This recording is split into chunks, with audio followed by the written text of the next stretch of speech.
চাওক আজিৰ তাৰিখত যদি আমি চাওঁ গোটেই সমগ্ৰ ৰাজ্যখনত এটা উৎফুল্লিত পৰিৱেশ। মাননীয় মুখ্যমন্ত্ৰী মহোদয়ে দায়িত্ব লোৱা তাৰ কেইদিনমানৰ পিছতে বিহু লৈ পেলাই আমি বিশ্ব দৰবাৰত আমি স্থান লাভ কৰিলো, ৱৰ্ল্ড ৰেকৰ্ড কৰা হ'ল। এয়া নহয়, ঢোল বাদনকে লৈ আমি বিভিন্ন ধৰণৰ কেইটা ৰেকৰ্ড সেই সময়ত হৈছিল। বৃক্ষৰোপণৰ কাৰণে কেৱল নহয়, মহাবীৰ লাচিত বৰফুকনক লৈ পেলাই 400 বছৰীয়া জয়ন্তীৰ পিছতে বিভিন্ন ভাষা, পৃথিৱীৰ বিভিন্ন ভাষা, দেশৰ বিভিন্ন ভাষাৰে লিখনি আহিছিল।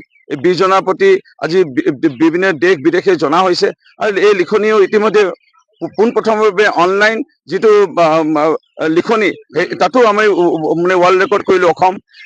এনেধৰণৰ পৰিৱেশৰ মাজতে আমাৰ অন্যতম বৃহত্তৰ জনগোষ্ঠী যি চাহ জনগোষ্ঠী আজি প্ৰায় 200 বছৰ জয়ন্তী পাৰ কৰি 1826 চনৰ পিছতে এক প্ৰকাৰে চাব গ'লে চৌতনাগপুৰ নামৰ অঞ্চলটো য'ত অবিভক্ত ভাৰতবৰ্ষ আছিল, সেই সময়তে তাৰ পৰা আমাক বলপূৰ্বকভাৱে ইয়ালৈ অনা হৈছিল। আৰু আমি আহি আজি অসমৰ পানী, মাটি, বায়ুৰ লগত মিলি অসমৰ অৰ্থনীতি, ভাৰতবৰ্ষৰ অৰ্থনীতিত ইয়াৰ তেল উদ্যোগৰ শোধনাগাৰ স্থাপন কৰাই হওক, ইয়াৰ ৰেল লাইনৰ স্থাপন কৰাই হওক, ইয়াৰ চাহ উদ্যোগ স্থাপন কৰাই হওক, বিভিন্ন বৃহৎ ৰাষ্ট্ৰীয় ঘাইপথসমূহ ইয়াত স্থাপন কৰা, নিৰ্মাণ কৰাৰ ক্ষেত্ৰতো যথেষ্ট আমাৰ বৰঙণি আছিল। কিন্তু কেতিয়াও আমাক আগৰ কোনো ৰাজনৈতিক দলৰ চৰকাৰে যেনে স্বীকৃতি দিব লাগিছিল, সূতা কম্বল আঁঠুৱাৰ মাজতে বা নিৰ্বাচন আহিলে মদ মাংস বিলাই ভোটটো ল'ব লাগে, এই কথাবোৰে প্ৰচাৰ চলি আছিল।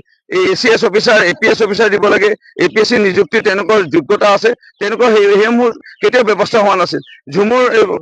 ঝুমুৰ আহিছিল গৈছিল, কিন্তু ঝুমুৰক লৈ পেলাই বিশ্ব দৰবাৰলৈ লৈ যাব লগা এনে পৰিৱেশ কেতিয়াও কোনো চিন্তাই কৰি নাপালে। তাতোতকৈ ডাঙৰ কথা মই ক'বলৈ বহুত মন আছে, সময়ৰ প্ৰতি মই এটাই ক'ব বিচাৰো, আমাৰ এটাই জাতীয় উৎসৱ কৰম। এই কৰম পূজাক আজি আটছা পথ অৱৰোধ, কিমান মানুহ মৰিলে, পঞ্চশ্বহীদ হ'ল, তাৰপিছতে কিমান মানুহ শ্বহীদ হ'ল, গুলি খাব লগা হ'ল। এই আমাৰ কৰম পূজাটোক চৰকাৰী স্বীকৃতি বন্ধ এটাই দাবী আছিলে, চাহ জনগোষ্ঠীৰ লোকসকলৰ অন্যতম দাবীৰ ভিতৰত এটা ন্যায্য দাবী আছিল। সেই দাবীটোকো কোনো কংগ্ৰেছ বা অন্য ৰাজনৈতিক দলে কেতিয়াও পূৰ কৰাৰ চিন্তা নকৰিলে। কিন্তু মাননীয় মুখ্যমন্ত্ৰী ডক্টৰ হিমন্ত বিশ্ব শৰ্মা ডাঙৰীয়া 3 বছৰ নহওঁতেই, তেখেতে 2 বছৰ মান হওঁতেই তেখেতে চাহ বাগানৰ যি জাতীয় উৎসৱ কৰম উৎসৱক চৰকাৰী বন্ধ দিলে আৰু দৰমহা সহিতে বাগানৰ বন্ধ দিয়া যিটো ব্যৱস্থা গ্ৰহণ কৰিলে। এনে বহুত প্ৰশংসনীয় পদক্ষেপ তেখেতে গ্ৰহণ কৰিছে।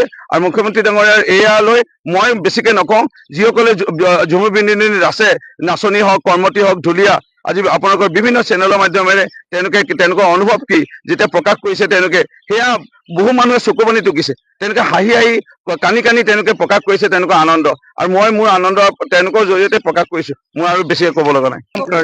কাণ্ট্ৰি দেশৰ হেড অফ দ্য মিছন আহিছে আৰু মাননীয় 45 কাণ্ট্ৰি আৰু মাননীয় এক্সটাৰ্নেল এফেয়াৰ্ছ মন্ত্ৰী গৰাকীৰ নেতৃত্বতে কাজিৰঙাত কঁহুৱাত থাকিব, কাইলৈ চাফাৰী কৰিব, এডভান্টেজ ষ্টেজত অংশ ল'ব। আহি আছে।